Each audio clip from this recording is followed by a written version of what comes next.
life can be a very scary thing to think about because you really never know when it's going to end. And when you have those situations where you almost lose your life, it really gets you thinking and it can possibly change the way how you view life. I had that experience when I was 13, but it all started when I was 8. I loved cars, um, and I still do to this day. Um, but I always grew up watching car movies and buying car toys.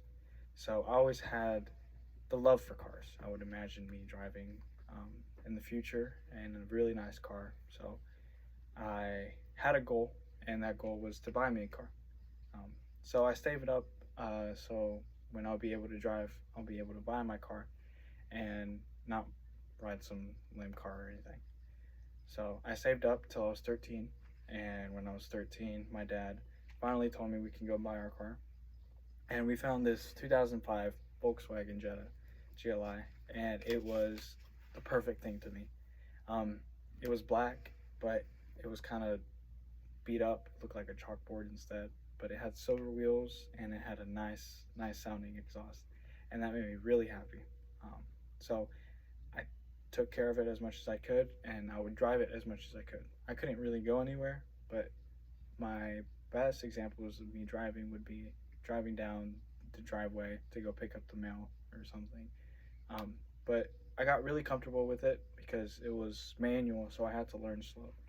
Um, but once I got the hang of it, I started sneaking out a little bit and going to some back roads or a gas station, and I would just drive and I'd go a little faster, and that really made me just really happy, and it made me think that I got the hang of it.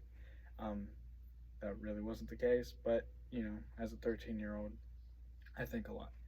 So I told my dad about it, and I wanted the opportunity to drive to some back roads with him, and we did.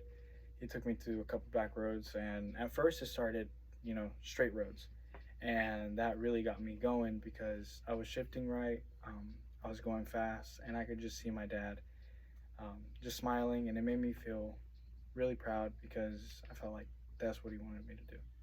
Um, but we reached to this one curve, and to this day, I don't know what really happened, but that curve just did not seem as tight as it did. Um, but when we were going kind of fast for that curve, and when I kind of saw it coming, my dad told me, "Hey, slow down," and I said, "No, no, I got this." Um, but once we were reaching it really close, he said, "Hey, I need you to really slow down," and he ended up yelling "stop" twice, and I just freaked out at that moment. I don't really know what happened. But I pressed the brake as hard as I could, and I turned left to take that curve. But it was already too late because we were going too fast for that curve, and the only thing I remember is just me spinning. It was it was really scary. I closed my eyes, and when I opened my eyes, I just heard the car screech, and I heard my dad yelling.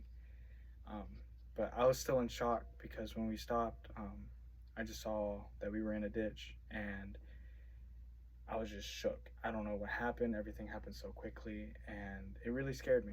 Um, but it also taught me a lot. It taught me that I should really take time and enjoy things I have because I never know when my life will end. It also taught me to have responsibilities with the things I have, and also taught me to be humble because even though I may feel like I know a lot, I never really do know a lot. And I should always know my limits and never go too far. Thank you. Yada, yada. Oh my freaking God. 4 minutes.